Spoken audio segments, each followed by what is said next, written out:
alongside of me this morning as a reflection and an example of the people-powered, justice-driven movement that has been long in the waiting. So today I want to announce that I will not veto the budget approved by the Chicago City Council on Saturday, December 20th, 2025. I will not add my signature affirming the budget as presented. In this moment, I will not add the risk and speculation of a government shutdown to the profound worries Chicagoans face. The cost of living crisis created by the federal government and the invasion of federal troops this fall have burdened Chicagoans enough. The looming federal cuts to food and medical care add to that uncertainty. We will move forward with the budget as presented. However, today, I take the first step of many necessary steps to safeguard our neighbors with two executive orders that protect Chicago from areas of ambiguity and risk within this budget. I do want to also assure the people of Chicago that our ongoing struggle to ensure that we protect all of Chicago has not ended.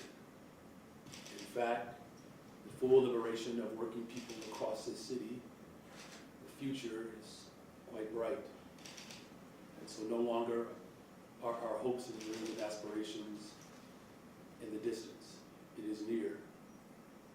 So the first executive order is the Fair Recovery Executive Order prohibiting sale of medical debt, establishing responsible debt collection standards. This executive order prohibits the city of Chicago from selling medical debt owed by individuals and establishes fair public interest standards for how any city-owed debt may be recovered. We cannot put those seeking necessary medical care at risk. The order affirms that the city is best positioned to address this debt directly in a manner that protects the dignity of our people, advances equity, and preserves public trust in our city government. I made clear from the beginning of this debate that I will not allow the sale of debt sanctions to use predatory and, yes, immoral tactics of harassment and intimidation. This is especially true for those who need immediate triage for life-saving care. The second executive order that I'm going to sign momentarily is the executive order that is capping police overtime spending. The order requires CPD to receive executive authorization and city council approval for overtime spending, which exceeds the budgeted cap. These spending protections were deliberated with our police superintendent, the Office of Community Safety, and with consideration of our budget team and working groups. These executive controls on Chicago Police Department overtime ultimately is designed to ensure compliance with the allocated limits while investing in public safety, officer wellness, and most of all, community trust. I want to make something emphatically clear. The order preserves emergency response capability and reliability. It creates a structure with more fiscal discipline and modernized workforce practices while protecting Chicago police officers by giving them time to rest and to make sure that they're ready for their service to our city. I do want to thank you to all the members of City Council in particular who are standing with us today for their collaboration and support in fighting for a budget that protects Chicago. We're going to continue that struggle today and throughout 2026. I also want to make sure that we're emphatically clear that our ongoing effort to challenge the ultra-rich and large corporations to pay their fair share of taxes, that fight continues, not just here in Chicago, but in Springfield and across this nation.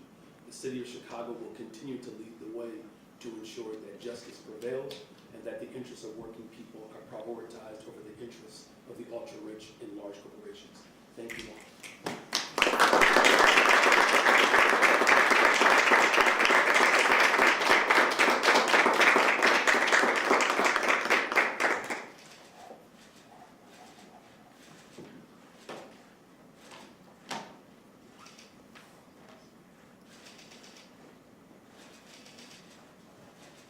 All right, let's continue to work to protect all of Chicago. Thank you all. Thank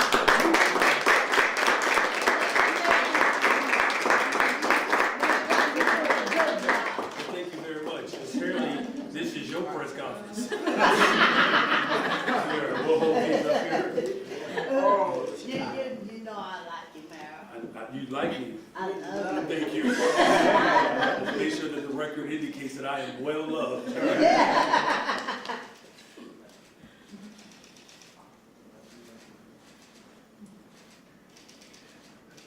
All right, thank you all very much. Thank you. Thank you for keeping your word.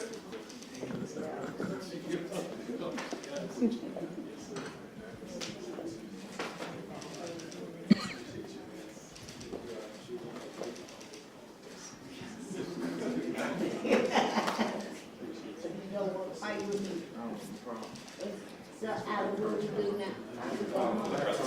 Over here. No problem. I got make sure he's on track. Just for right here. That's right. Gotta make sure he's on track. You gotta keep him on track. Yes. He don't want to give you about a woman. I'm a 5-7-year-old woman. He don't want to tell you about a 7-year-old woman. Your encouragement, though. You know, We've come a long way, haven't we? we sure did. From 71st. that's right, you know, pushing back against the shuttering of mental health clinics, Yes. to reopening them, Yes. to expanding treatment, not trauma across the That's city. right. Yes, Lord.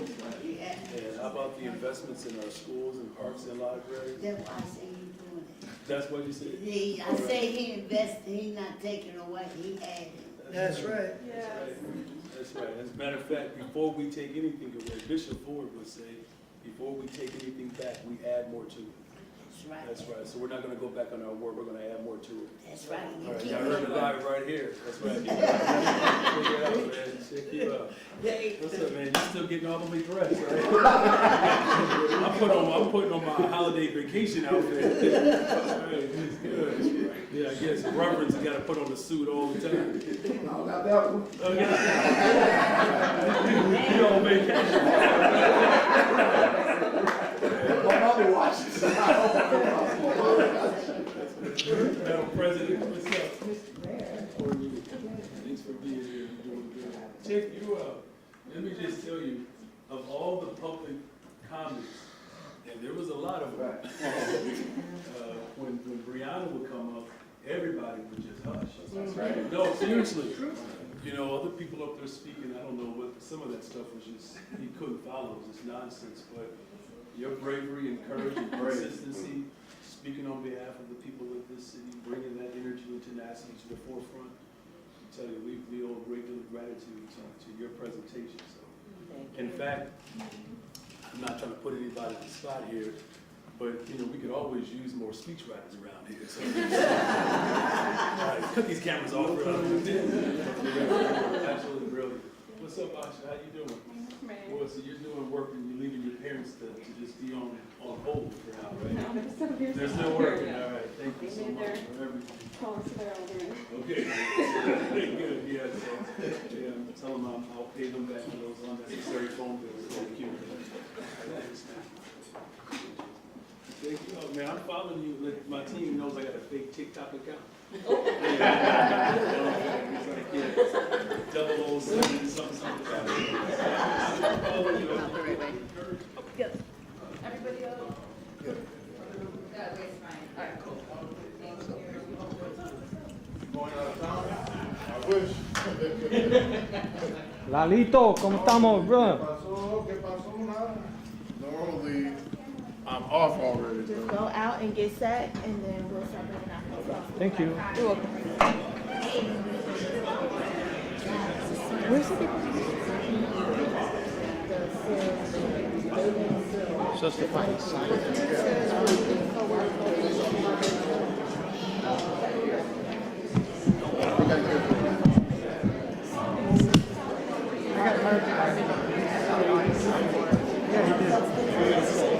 he said, hold on.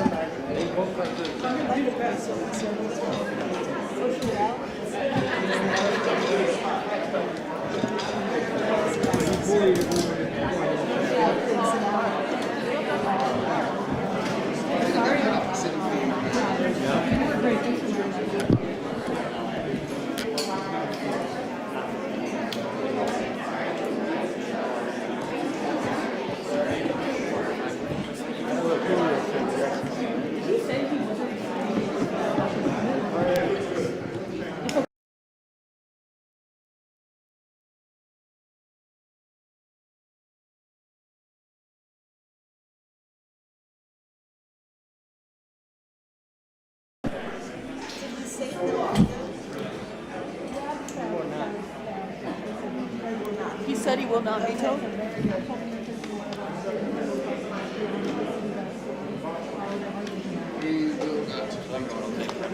Will not. That's what he said? Yes.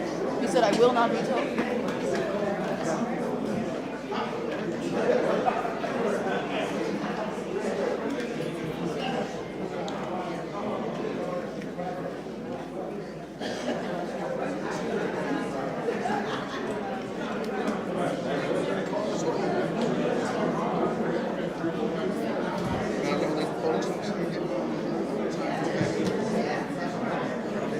You know, they eat a lot of. They eat up a lot of overtime. They're not gonna like that. It's not like we're gonna get their vote anyway, so.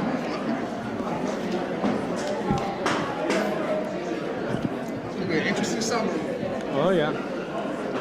Well, they'll be crying about it.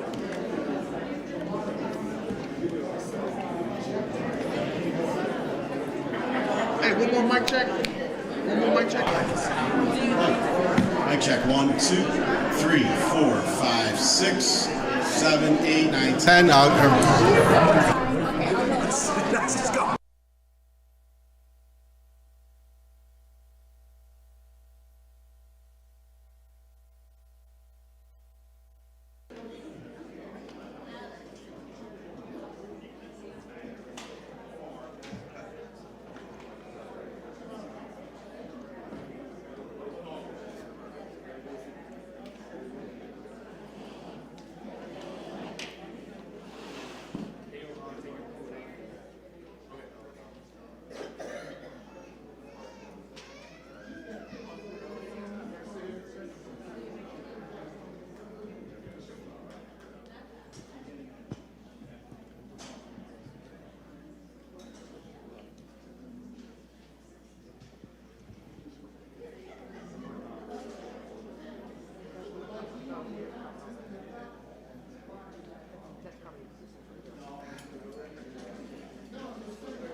Yes, exactly. Right.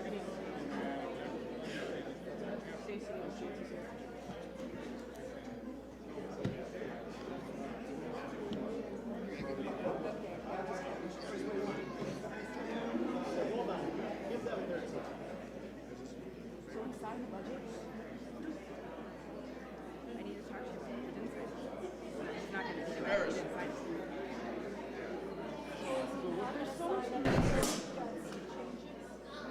No, the budget as is will take effect without the signature. He doesn't need to. That's yeah. There was certain number of days after your buy before. 5 business days. Oh, for it to take effect. So it's just for everything. Correct. Yes. Or for For the record, but went out on air, we did not tell them to write it. Okay, yeah, no, I mean, if you can just get it corrected, it's fine. So no veto, Creighton's gonna let it take effect without his signature. Correct. When does it take effect? how often has it happened that the mayor's not signed the budget? So you said the budget will take effect once. He will not be affirming this budget with the signature. He will allow, he's going to speak to it right now, so let's let him speak I just to want it to right now. correct what we're No, I appreciate that, because I was He's going to. not vetoing the budget, it will take effect when 5 procedures for today. From Saturday. From Saturday. So that means Monday, Tuesday, Wednesday, Friday. It'll be in effect by Yes. January. By the end of the year, the budget will take effect. Sorry for the confusion. We were. Well, I think they're asking us questions. We have no idea. So these, you have the summary here. Correct. Yes. So these provide some clarification, right?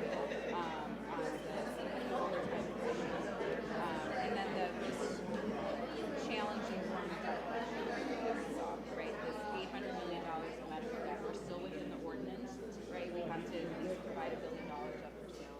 That was still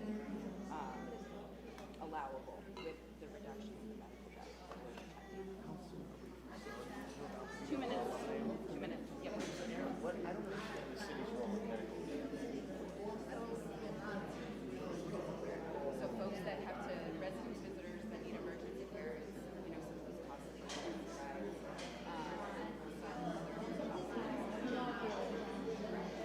So we estimate that to be around 8 years. So folks that, you know,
Buenos dias. My name is Rocio Garcia, Senior Organizing Director with the Grassroots Collaborative and the People's Unity Platform. I'm also a mama of a CPS student, a CPS graduate myself, and as someone who was born and raised in Chicago's Southwest Side, I deeply love my city and my neighbors. That's why my city's budget is personal to me. This budget fight didn't start in City Hall, and it didn't end here either. Over the past 8 months, our coalition of community groups, neighborhood leaders, parents, educators, and workers engaged hundreds of thousands of our neighbors. We knocked on doors, made phone calls, hosted town hall meetings with the mayor and our alder people, all to talk to our neighbors about what they needed from this year's budget, what they needed in these uncertain times as we face continued attacks on our wallets and our neighborhoods by the Trump administration.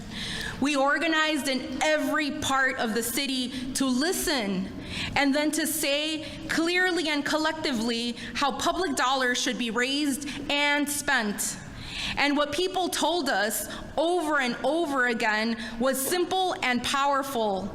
We deserve safer, healthier, fully resourced communities, and rich corporations can afford to pay for them. Working families cannot.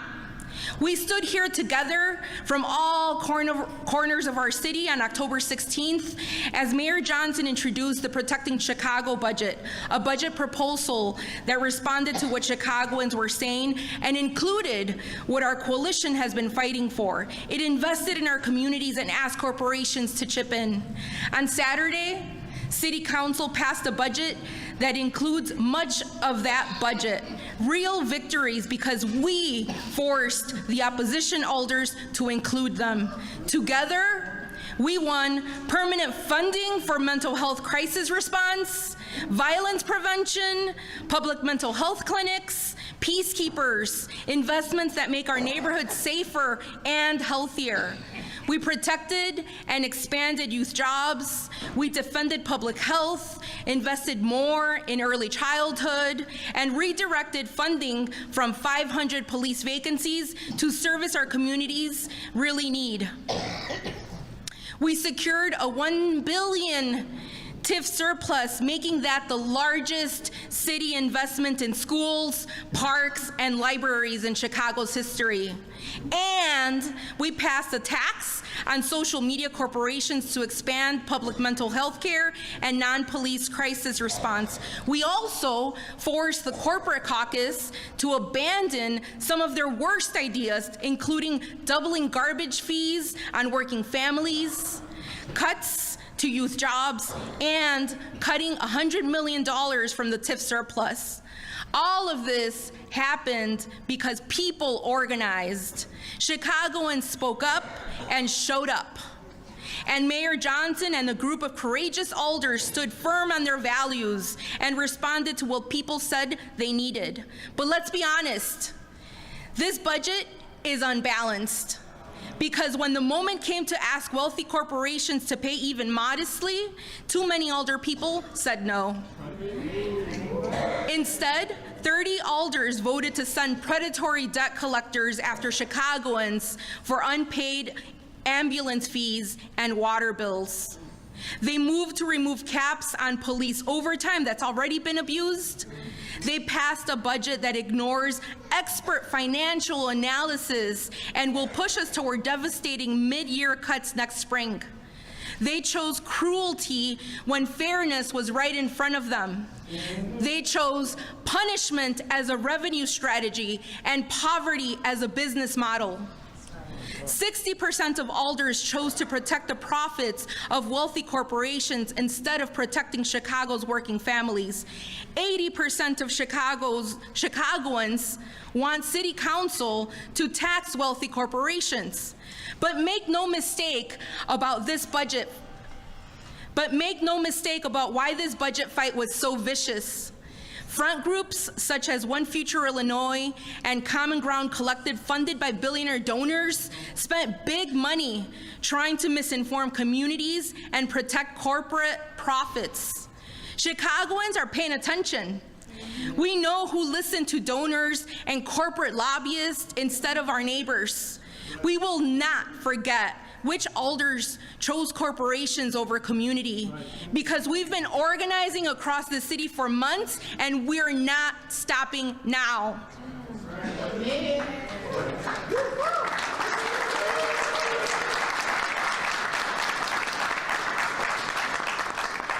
We will continue to organize to protect and support our neighbors, whether it's stopping predatory debt collection and mid-year cuts baked into the budget, or fighting back against Trump's health care and food cuts.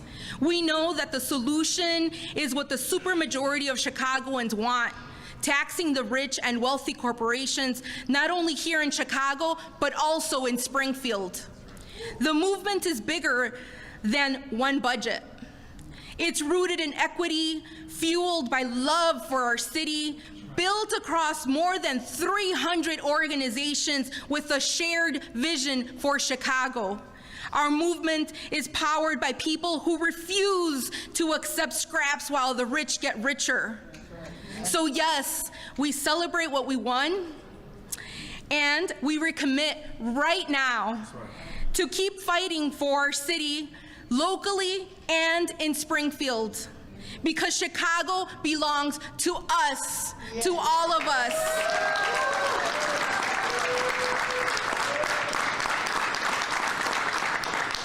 To the people who live here, work here, raise families here, not the corporations trying to extract from it. If you believe in that vision, we invite you to join us, because we are the many and none of us are backing down.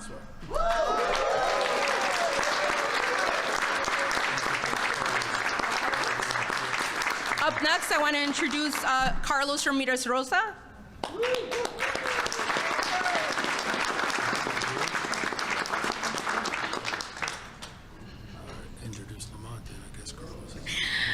I guess I'll go on to the next speaker, Lamont Robinson, Alderman.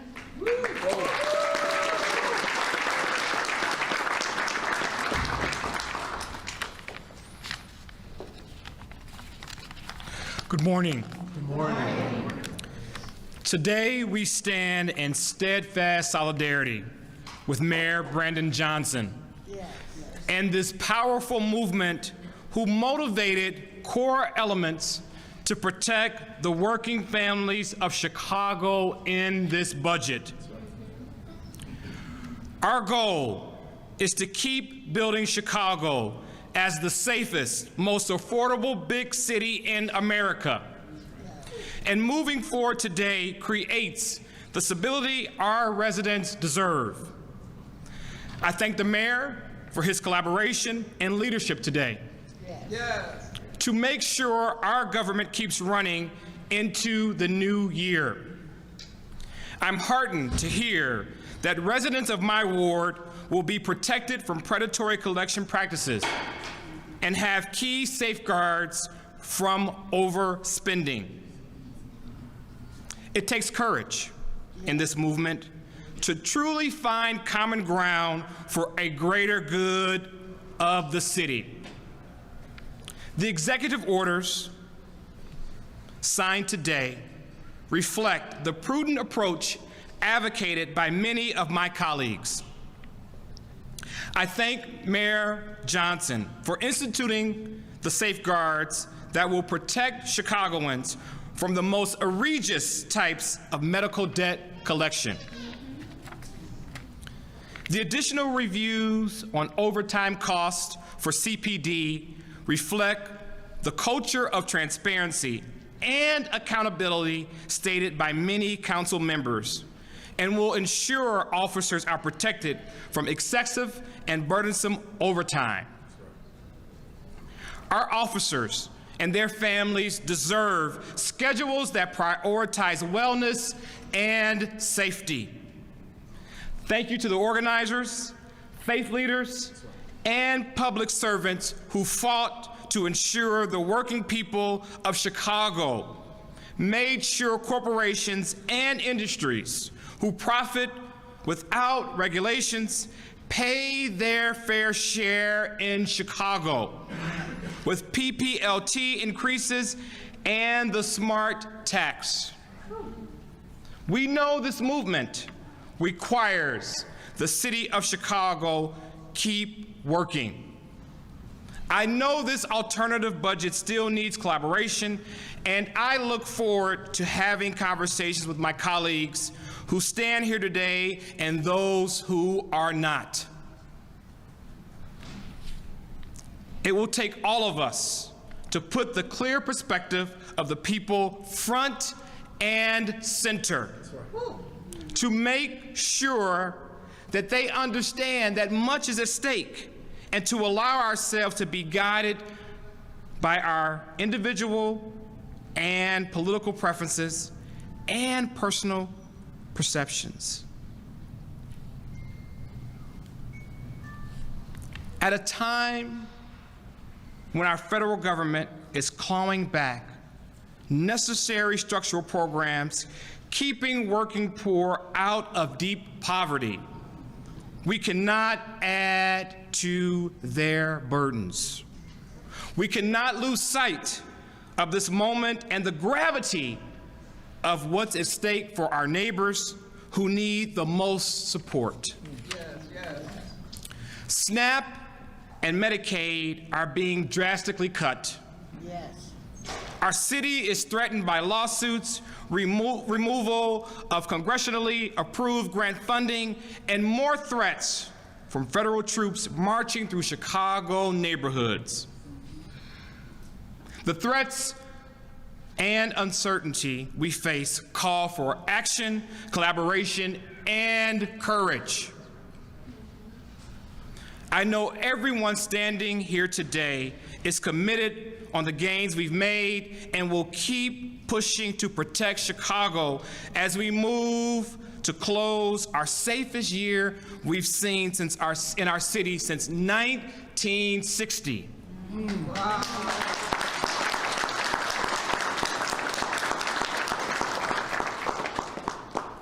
Thank you, Mayor Johnson, for investing in elements like youth employment, community violence intervention programs, and programs that prevent gender-based violence.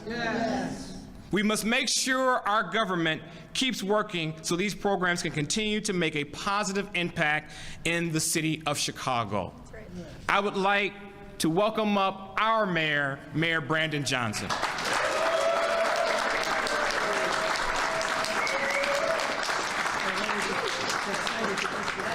Please forgive me. Not so fast. I would like to welcome up my friend, Stacey Davis Gates.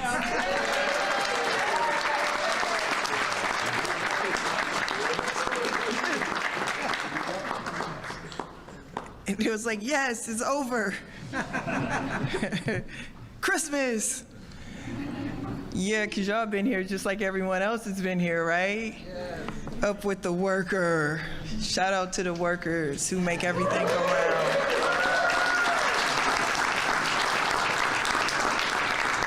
And journalists are some of the most important workers right now, too. Yeah. Your guild is more and more important.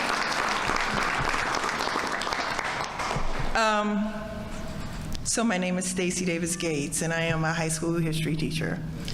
And I became involved in the Chicago Teachers Union because I taught in school communities that didn't have the things that they needed. And then they closed them for not having the things that they were not provided. And it just felt like we were always chasing our tail, going to job fairs.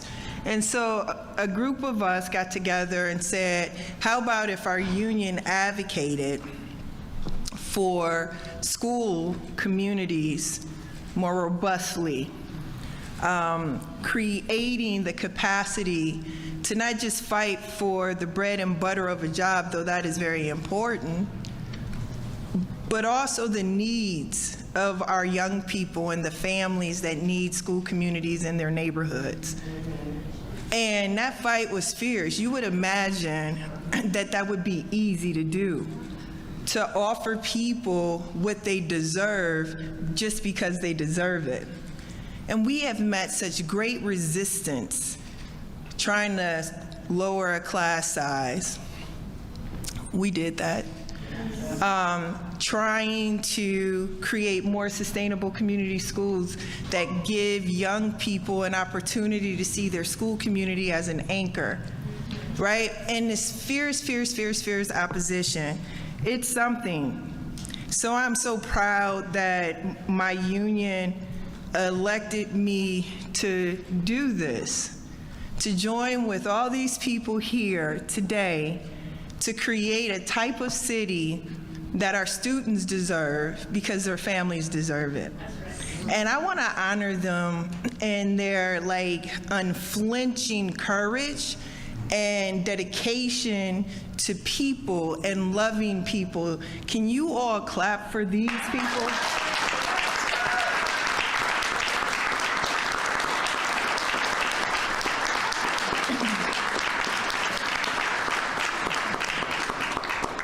We are undergoing a generational transformation in the city of Chicago. And that's what is so confusing about this time, because you have pundits trying to figure out who won. Who won? And so what I do when pundits try to figure out who won is really ask a black woman who's my mom's age.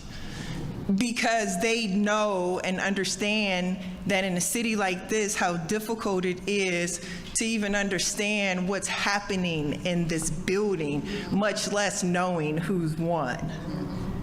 So they ask me questions like, well, what's in the budget? And how will we see what's in the budget? They boil it down to the things that they need. And thank God that they have a coalition of people who live next door to them, because these people in this coalition are boiling it down to the things that they need. Young people need jobs in the summertime.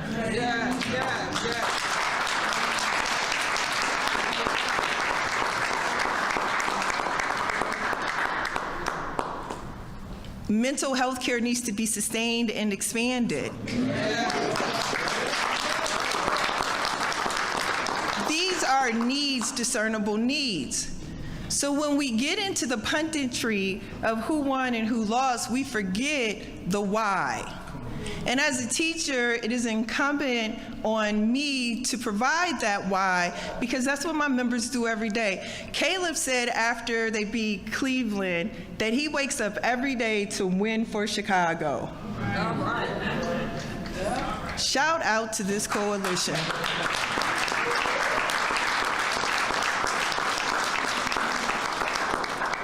Because you have to wake up every day to win for a city that has sold off parking meters and skyways at the expense of our schools, of mental health care. These are the reasons why we're here in this moment, to recapture what was once lost. And that's harder than you think it is. And so we thought, because Donald Trump gave wealthy corporations and the ultra-wealthy a tax break, he gave them a tax break. Now, where he got that money from was from Medicaid, it's from public education, right?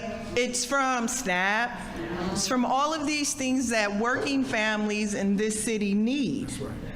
And so we thought it would be a fair trade, that they would say, I didn't even expect this windfall of money. So how about? If there's one thing that I know about the people in this coalition and my union, is that they hold this city down. That's right. They are the bases under which all of us enjoy this beautiful city. And oftentimes they are the ones who are relied on while other people skirt the responsibility of that. Rich people said that Brandon Johnson wouldn't be able to keep the city of Chicago safe. Wow. You know, he a progressive. That's what they said. So he kept it safe. Now they're saying that they don't want to participate in what it takes to build the infrastructure of safety. Because Brandon Johnson didn't just make Chicago safe by only hiring more police. He created a concept called community safety. He gave young people jobs. He's putting money in our parks. He's putting money in our libraries and in our schools. Yes. He's investing in people. Yes. See, safety is the investment in our humanity. Yes. And that's what the mayor of Chicago is doing. Yes. That's not closing 50 schools. Right. That's not poking senseless fights into existence. Yes. That is doing the work of the people. All right.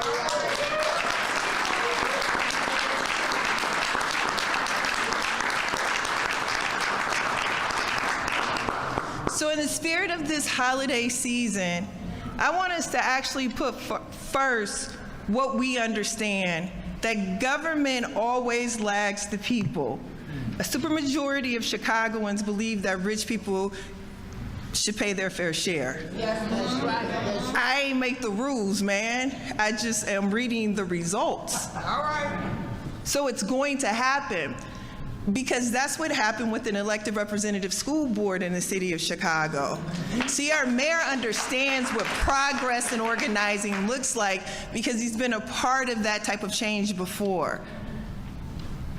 Fred Hampton of the Black Panther Party fed people, right? And now our schools feed people. You see how government lags the people? The people say that the rich have to pay their fair share. The mayor of Chicago says the rich have to pay their fair share. All right. All right. 20 of our aldermen say that the rich have to pay their fair share. And the people are saying that the rich have to pay their fair share. So we're going to continue to knock doors, and we're going to continue to be led by a man of conviction and values who means what he says and does the work of the people. All right. Mr. Mayor, Brandon Johnson.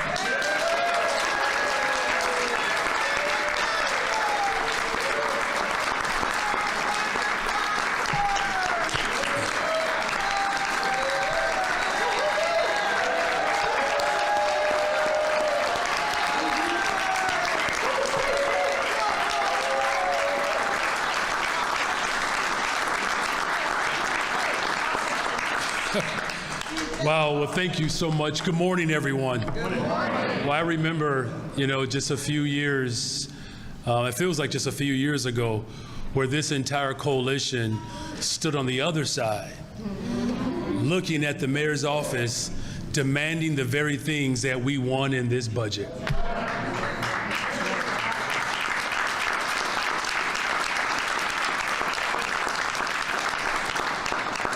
I am grateful for everyone who is here today and the support that each and every one of you have provided during this budget season, standing up for working families in Chicago. Every single alderperson, community leader, Chicagoan that's here today, we can all be proud in the hard work and the dedication that we have put forward to protect all of Chicago. The cost of living and the crisis that has been created by Donald Trump has declared war on working people. Yes. But despite the fact that he has declared war on working people, the working people of this city will not be deterred from fighting for the very important investments that the people of Chicago need. That's right. It has been articulated already. Crime is down and Chicago is growing. This is our safest year since the 1960s, and we're not stopping. We added the largest TIF surplus in the history of the city to go to our schools, our parks, our libraries, to water reclamation, to county government. These investments create spaces for our young people to grow and thrive and keep our city safe. Yes. We protected youth employment. We added the smart tax to support mental health. And it wasn't just the elected representative school board that we fought for, that people said that we could not win. It was also treatment, not trauma, that we fought for, that people said we cannot win. And here we are standing today.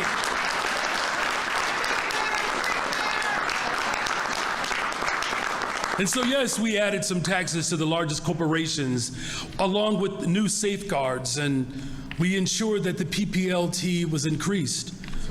So we have a lot to be proud of, and we still have a lot of work to do. It's like my mother would say after we would clean the house on Saturday mornings. When we thought we were done, she would say, "That's a good start."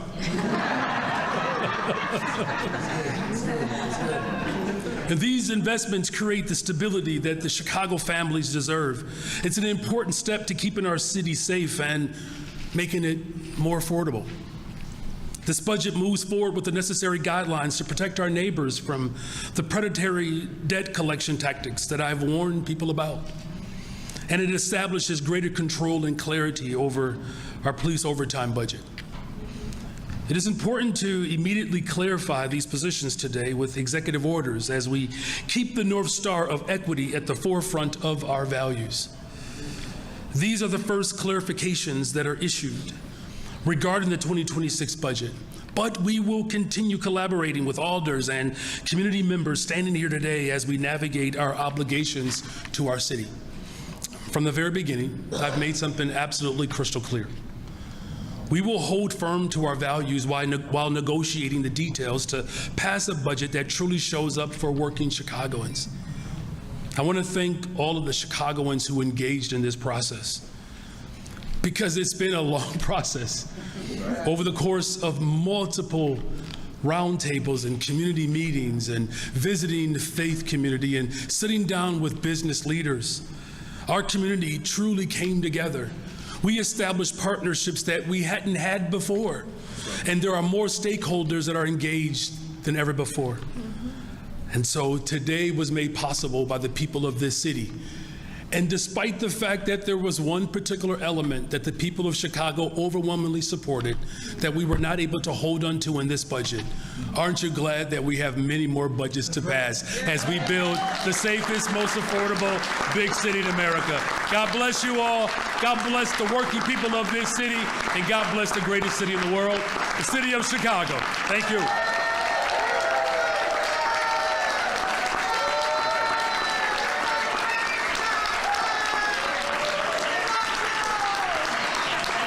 Thank you. And with that, we'll take questions. Thank you, everyone. We'll do one question, one follow-up. We'll start in the back. Thank you. Good morning, Mayor. Good morning. Could you talk about, with the concern over the budget, not having enough money for everything, and the federal government is threatening to withhold $50 million from Chicago until there's a safer CTA or stronger CTA safety plan. What are you doing to try to make public transportation more safe, especially with another attack today, a deadly shooting on a CTA train? Yeah, look, you know, we have worked overtime to ensure that we continue to drive violence down in the city of Chicago. And one act of violence is one too many. Our approach has been pretty straightforward, that working with Springfield to get the necessary resources added to our public transportation system so that we can continue to grow the full force of government approach. Policing, preventative service, mental health support services, all of that is necessary. None of that is new to our approach. In fact, what we are simply saying is what we have been saying for some time in this city. What works has to be properly funded.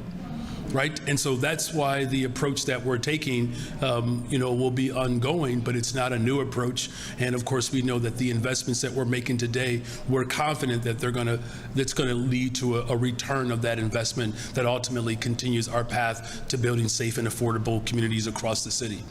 Does this new budget add any money to the CTA? And what would happen if the city loses that $50 million in federal funding? Well, the state funds CTA. I think we all know that.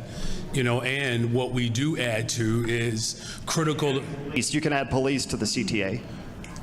What we are adding are critical investments to make sure that our city is safe. And that's all encompassing, as I've said repeatedly. That's mental health support services. And yes, that means having strategic deployment of law enforcement. That plays an incredible role. But again, these are not new approaches. It's a matter of making sure that we have full investment in our approach to have a safer experience on our public transportation system. And I'm confident that as these investments continue to take hold, we're going to continue to see what we have seen thus far, is that violence continues to go down, and we take this approach seriously. Hi, Mayor. Hi. So you're not signing the budget, you're not vetoing the budget. Why not sign it? You got 98% of what you wanted.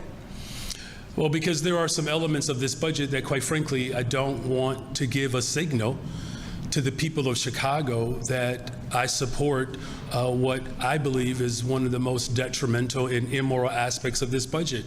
You know, many people talk about sending the wrong signal to corporations. I can hardly wait till we have politicians in this city, in this state, in this country that are more concerned about the signals that we send to working people than big corporations and the ultra-rich.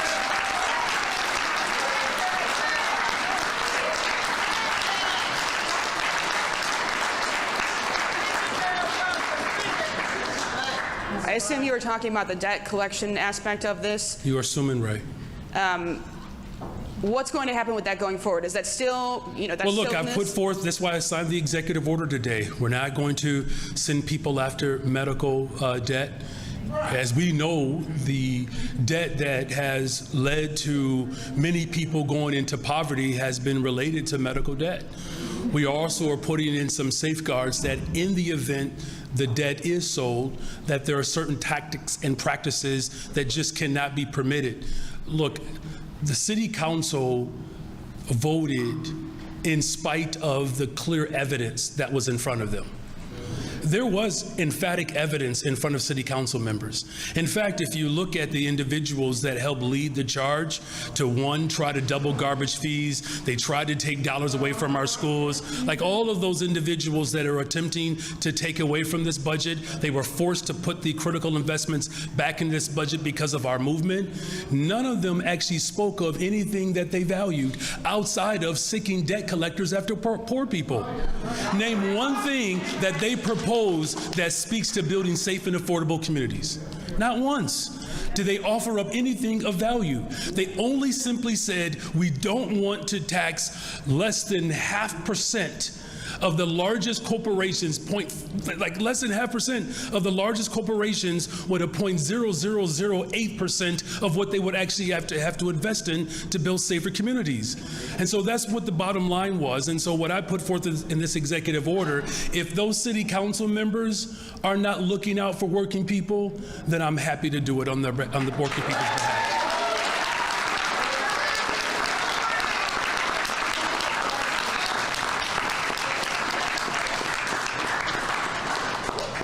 Good morning, Mayor. It was just a few days ago that you called the proposal that was approved morally bankrupt. Now you're saying it's a win. If you believe it's morally bankrupt, how can it be a win? Well, the reason why it's a win, so let's just parse apart what I actually said. I said that there was one component of what they were proposing was morally bankrupt. Because it is immoral to send debt collectors after working people and poor people at a time in which Donald Trump is attacking poor people. That's depravity.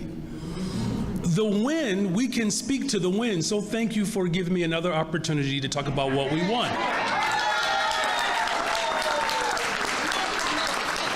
So we did protect youth employment even though they tried to take 5,000 positions away. We did protect the largest TIF surplus in the history of Chicago even though they tried to take it away. We did stop them from raising garbage fees even though they tried to double them. The last I checked, my clear lines were, do not raise the garbage fees, do not collect grocery taxes, and do not raise property taxes, and invest in young people, invest in affordable housing, and invest in mental health. Those are all wins, and you can still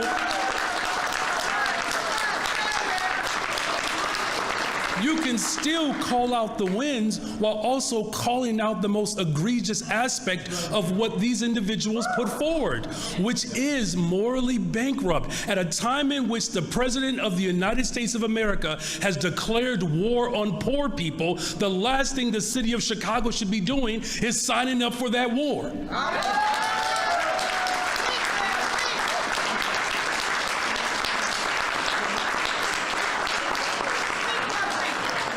Okay, so if you have all of these wins, and you did build in a safeguard with the executive order regarding medical debt, then why not just go ahead and sign the budget?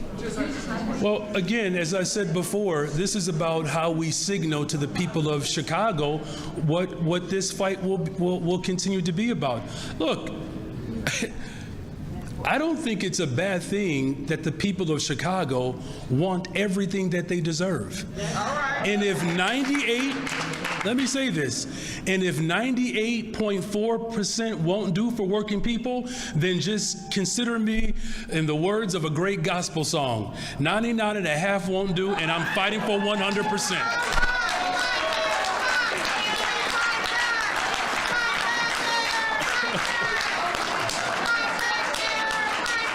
That's a shout out to Hezekiah Walker. So if you're just wondering, you have to go Google it. How you doing, Mayor Johnson? I'm doing okay, thank you. The city, your budget, your initial budget also included more than $100 million in debt collection. How does this executive order that you've signed change the city's policies around debt collection beyond what the various collection agencies are already doing on the city's behalf? Well, let's separate the two, right? Because they're not necessarily intertwined the way you are casting it. Of course, the city of Chicago reaches out to the people of Chicago who owe debt to encourage them to pay it. Of course, that has always happened. The difference is that there are a group of alders that want to sell that debt off to someone else to use practices that we know historically have been detrimental and harmful to people in this city, in this country.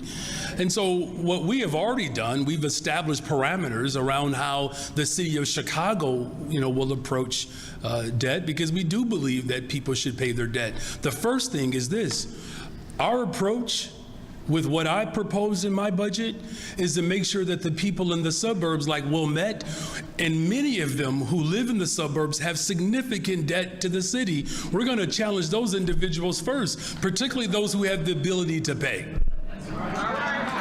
And I think that indeed did come up in the budget hearing. I know a lot of alders talk specifically about folks in the suburbs, businesses that owe a lot of money, fleets and that kind of thing. And we're encouraging suburbanites to still come. Yeah, the suburbs love Chicago so much that they even claim that they live in Chicago, right?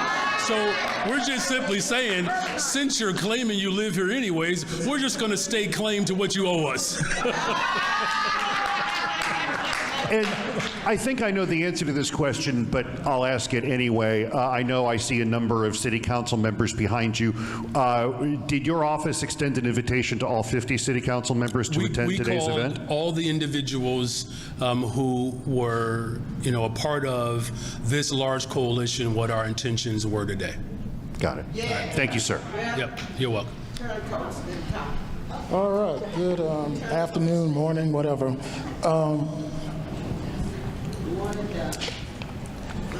Now that get my thoughts together, the alternative budget block of Alder folks say that you have not negotiated in good faith and that they frankly don't trust you, what will you do beyond denial, deflection, and buck passing to change that perception? Well, first of all, we have been collaborative. Here's how collaborative we were. As your previous colleague just expressed, they took 98.4% of what was already in it, copied and pasted it, and pasted it on their page.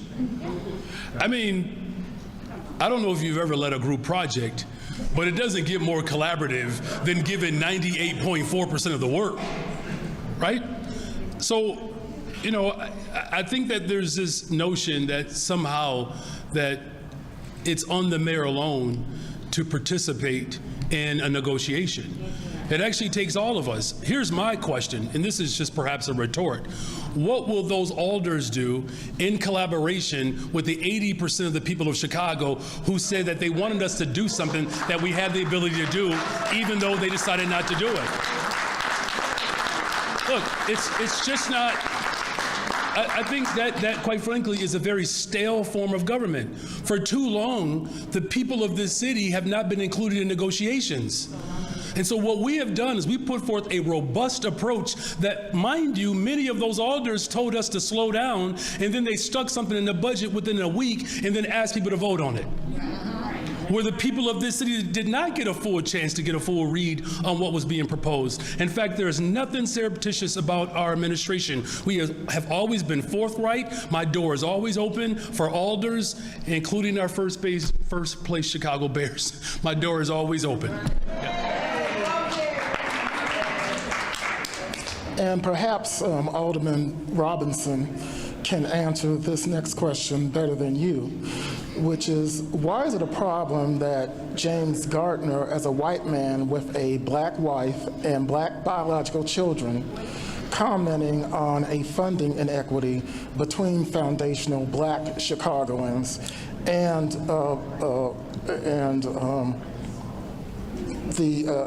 your administration on IAs and potential immigrants as far as funding? And this point has been raised several times, not only by him, but also by Raymond Lopez, Anthony Napolitano, and Anthony Bill, and other FBAs who say they're telling you what it is, but y'all aren't listening. All right, thank you for that question. Alderman Robinson, you want to speak to why you get to speak on behalf of black people?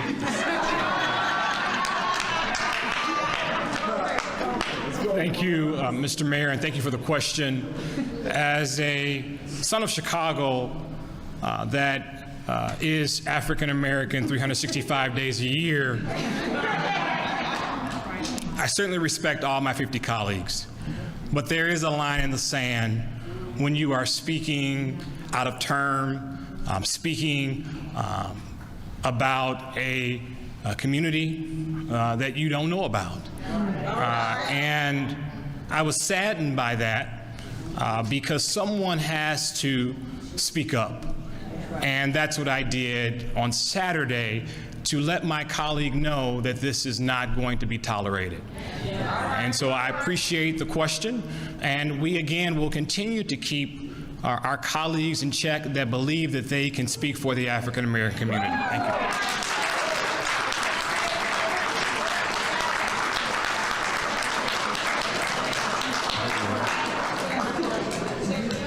Good morning, Mayor. Good morning. I'm wondering, as you hold this campaign-style event with your coalition, the president of the Teachers Union, if you have any concern at all about your power over the next year, given that City Council has demonstrated it can organize and it can go around you and it can enact something that you disagree with, something that you call portions of morally bankrupt without your signature. What does that mean for your governing next year? Well, let's just get a couple of things straight, because I want to be emphatically clear. I do appreciate the fact that you called it a campaign-style event, but I want to make this emphatically clear. This is not a campaign event. And the reason why I have to make that clear is because, look, there are accusations that promulgate in a way that could be quite detrimental to the people's lives who are standing here. So I just want to be absolutely careful that we do not, whether it's the intention or not, put the OIG in a position where somehow people are being investigated because of the type of question that was asked. This is not a campaign event. The last I checked, this is the office of the mayor, and I'm the mayor. In fact, what you are seeing right now is a more powerful display, because campaigns come and go. This movement is here to stay. As far as our power is concerned, who's questioning our power right now? Who's questioning that? I mean, if we are questioning power, think about this for a second. 80% of the people of Chicago said they wanted something. And there were individuals who said, you can't have that. That's not a question of my power. That's a question of whether or not people will stand up for the power that drives politics, which drives government, which is the people. So, you know, our ability to govern, the last I checked, I do remember that there were multiple reporters that asked the question, could a progressive leader provide the type of structure that could lead to some of the safest months that we've ever had since the 1960s? People question that. But yet somehow we've demonstrated that we're able to do that. People question whether or not we could actually create a revenue stream that could invest in people's mental health. We have done that. That's power. People question whether or not we could have 6 cranes and 18 that are in the waiting. That is power. We've done that. The last I checked, there is more power that is on display for working people than we've seen in 40 years. Check the power. The power is in the hands of the people, and as long as that power is in the hands of the people, the city of Chicago is well on its way to be the safest, most affordable big city in America. So look out 2026.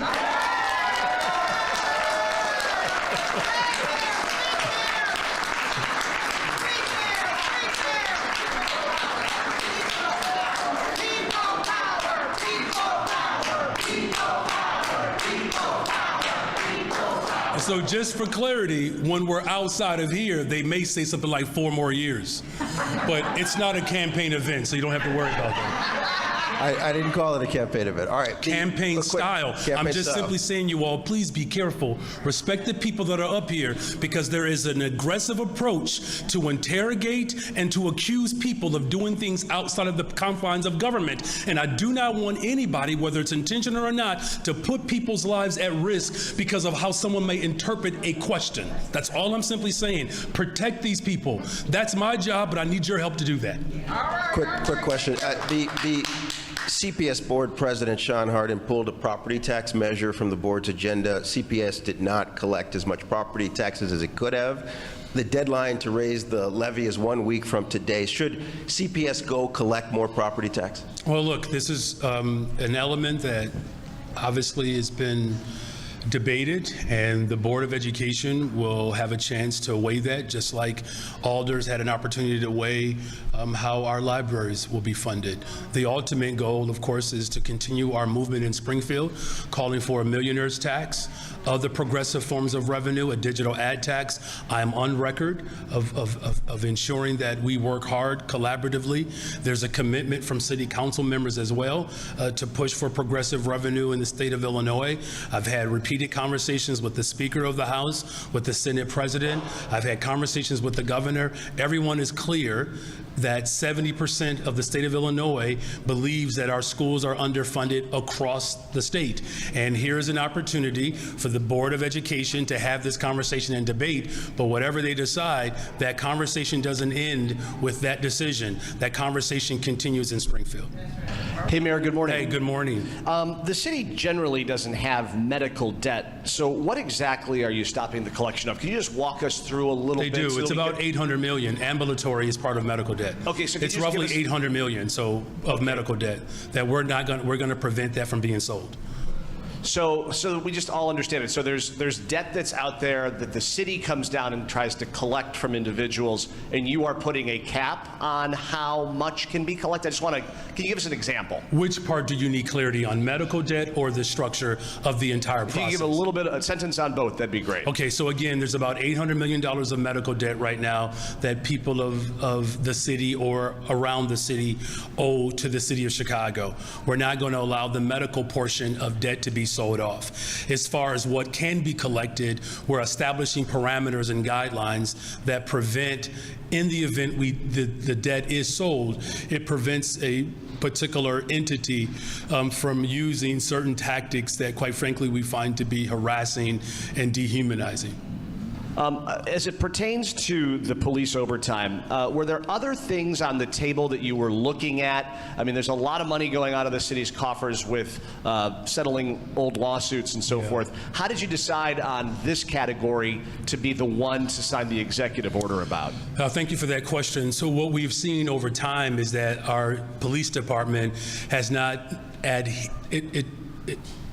it has not adhered to the same standards for overtime as other departments. So we're essentially putting them on par with other departments. That's all we're doing. Good afternoon. Good morning, It's Mayor. good morning still, okay. Do you anticipate making any other changes or requesting any other changes to the budget before it actually goes into force? It's possible. Yeah, as we go through the full amendment process, there's a number of things that we're likely going to have to clean up. On December 29th or after the new year? Throughout this process, so after the new year and even today. Yep. Today? Yeah, I mean, listen, the process is ongoing. Here's the thing. We all agree that the budget is a living document. And so there are elements of this budget that we already have flagged that will start to go through, you know, a process to ensure that the numbers are matching. And let me just be very clear, even with what they presented, our budget and finance team, they have gone through this repeatedly. And even what was submitted to us doesn't match. Right, so there's already a gap between our expenditures and our revenue. Hi, Mayor. Hi. Could you share a bit what the moment was like for you when you made this decision? You know, where and when were you, and who did you consult with beforehand? I mean, if I tell you everything, then it's going to be very difficult for my story to be picked up by Spike Lee. And look, you know, I think what it really boiled down to was, you know, there are so many people in Chicago who are hurting right now, and that there is a level of fear and anxiety that I'm looking to squash. And the decision-making process has always been centered around our love and care for the people of this city. That's it. Now, you know, in terms of who I consulted, of course, you know, I have a strong executive team. There are a number of alders that, you know, I have a regular cadence with. There are other key stakeholders that have lived experiences that are useful for me in this time, you know, and just know that I didn't make this decision alone, because I don't make any of these decisions alone. Even though it ultimately rests on me, this is a collective, collaborative, audacious community of freedom fighters. And this budget, you know, quite frankly, I want to acknowledge and honor the people that made this budget possible, people who are not here with us today. You know, so, you know, I thought about the hard battles and the fights to keep mental health clinics open and schools open, and to challenge the ultra-rich to put more skin in the game. So I took all of that into consideration, along with trusted advisors, to ultimately come to the conclusion that I have to continue my work to protect working people while also finding a pathway to move forward. It's a, you know, a fine line to walk, but, you know, it's a walk that is, you know, guided by our faith and our core convictions and, of course, our values. And just to clarify, removing the ambulance debt, does that imperil the $90 million that alders think they can get from selling the overall debt, and how much of that $90 million? No, it does not. Again, I think that the speculation around whether we could sell the debt is, you know, I would not necessarily gamble, you know, with that speculative approach. It's why I was so vehemently opposed to it. But it doesn't mean that we're not going to exercise our executive leadership. What we had to do was put parameters in place that would not exacerbate what Donald Trump is doing to working people in this city. I'm not going to be a willing participant in the effort to ultimately undermine the interests of working people.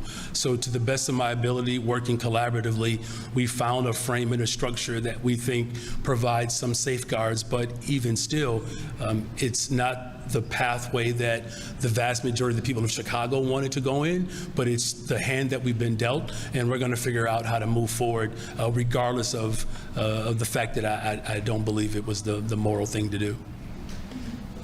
Hi, Mayor, and I want to ask this question of you and Alderman Robinson on a different topic. Multiple reports that Bears brass were actually visiting Michael Reese, the Michael Reese site again, and so I just wanted to see from both of you, is that site back in play? I have not had a conversation with President Warren. My door is open. He did call and leave a message. We were in the midst of preparing to balance this or to pass this budget. And now that this process has come to a paration, it gives me some time to open up another conversation with President Warren. But, as far as their interests are concerned, I don't have a full read on that. What I've said repeatedly, the lakefront is the most valuable. It's the best site for the Chicago Bears, and I still believe that. Alderman Robinson, anything to add on the possibility of Michael Reese, given that they reportedly toured the site with President Preckwinkle and some other folks? Again, I've stated this. Our number one factor is to keep the Bears in the city of Chicago. I've been working with the mayor. I've been working with his team to do just that. The mayor just mentioned how great the lakefront is, and we want to keep the Bears in the city of Chicago. We understand the jobs, the economics that support the Bears staying in the city of Chicago and working diligently to do that. And I will keep my foot on the pedal as the alderman of Soldier Field, as the alderman of Michael Reese, again, to work with the mayor and his administration to signal that, again, we want to keep them in the city of Chicago. Thank you. You're welcome. All right, is this the last one here? Okay. I thought I might be first. It's all right. Can you make sure his mic is on? Give me just a second.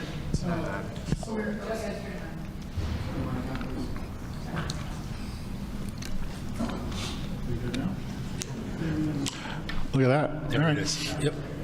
Sorry, you'll have to hear my voice louder. So, state law requires a balanced budget. Your administration does not believe that what was approved is balanced. Given that, why not veto? And were you worried that either that would there would be an override vote, or that it would go into the year without a budget? Yeah, look, my first priority is to make sure that we're protecting Chicago. And what we've been charged to do under extraordinary circumstances right now is to figure out the pathway moving forward. That's my ethos. That's my guiding principle, is to put in the work. There are obviously some discrepancies that even the individuals that were a part of the 1.67% of the rest of the budget, they also recognize that there are some discrepancies there. I'm not going to make light of it, and the work continues. What I am most concerned about is not just our ability to ultimately make the numbers work in the immediate run. It's if those speculations are off, what that means for working people midway through the year. That's what I'm most concerned about, and our work will speak to that concern. And obviously, we're going to work with every single alder to ensure that we don't have to have mid-year cuts and layoffs, even though right now, the way this budget has been structured with the last bit of amendments, there are obviously some significant concerns there. And you came into this budget process describing and carried on throughout that the corporate head tax, tax the wealthiest, the largest corporations, asked them to put more skin in the game. Mm-hmm. You obviously have some backers on that, but it largely fell flat with a lot of the moderate members of the council, even some progressives who voted against or voted for the budget you oppose. You've described your opponents as mischaracterizing that or attacking you. Do you think any of the fault in it not being ultimately approved lies in the way that you messaged it, or that you didn't communicate earlier with aldermen that they say it might impact smaller businesses, or that because it's only a tax on the employees, you can't actually go after just JP Morgan as opposed to a janitorial company or something with much smaller margins? So can you frame your question within that? Yeah, Alderman, yeah, that's fair. Aldermen say that the head tax doesn't just go after the wealthiest and largest, you know, that you don't have that ability. You can't tax income, you can't prorate the amount based on the size of the company or how much money they make. Do you think that that's part of the reason that the head tax wasn't approved? No, I do not. In fact, the reason why it, quite frankly, was not approved is because you had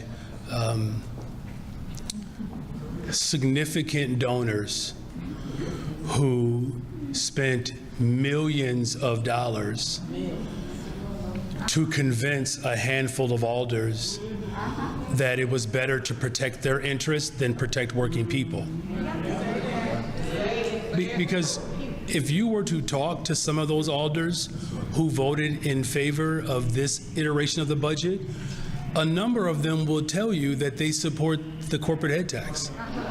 They'll tell you that. Now, there are some who fundamentally oppose it, and it's just an ideological dynamic. But what's ironic about even those who are ideologically opposed, people characterize me as an ideologue. I did not even take an ideological stance here. I just took the position of 80% of the people of Chicago, right? And so I'm not going to,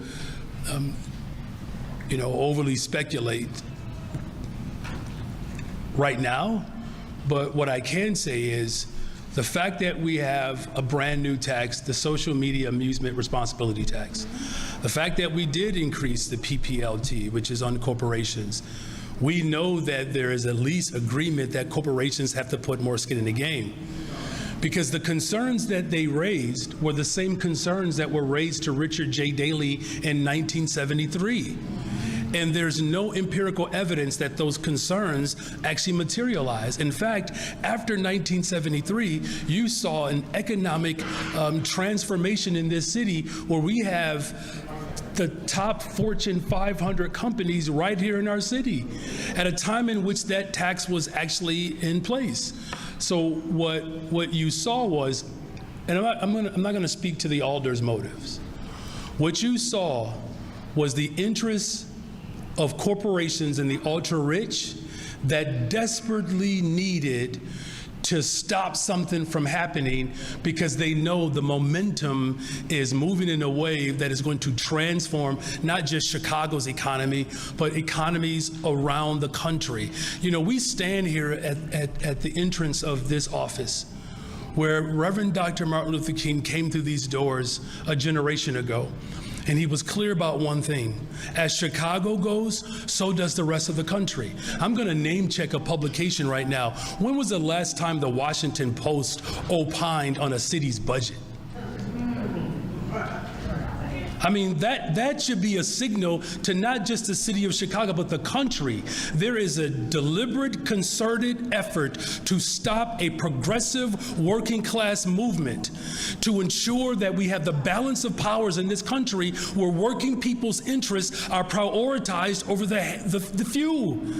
I'll quote it one more time. You can have a democracy or you can have wealth concentrated in the hands of the few, but you cannot have both. This budget is not just about securing and protecting working people. This is about our democracy right now. You have a president that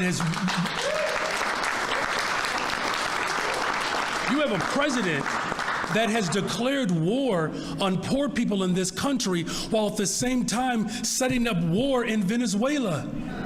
It's not a coincidence that where natural resources exist and where there's a power movement of working people, that becomes a threat to the oligarchy. Well, listen, the threat to the oligarch did not go away because we did not secure the corporate head tax. Let me make this point absolutely clear. Don't think that because it's not in this budget that we're not going to fight for it for budgets to come.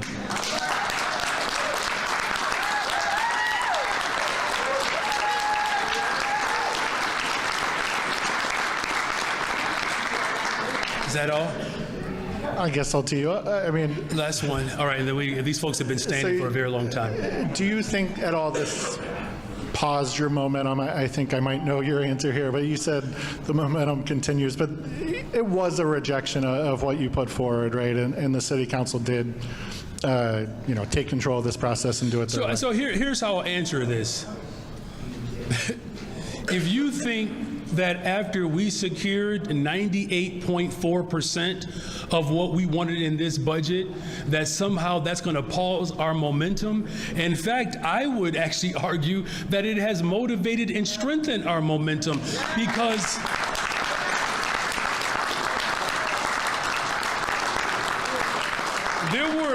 there were things that we fought for in this budget that people said wasn't possible. And the fact that we delivered it, not only did we prove that it's possible, it proves that not only is it possible to challenge corporations to put more skin in the game, it's actual proof that we can challenge Springfield to put more skin in the game, to fund our schools, to fund healthcare, to fund good paying jobs, to continue to fund the things that protect working people. God bless you all. Merry Christmas, Happy Holidays, Happy New Year.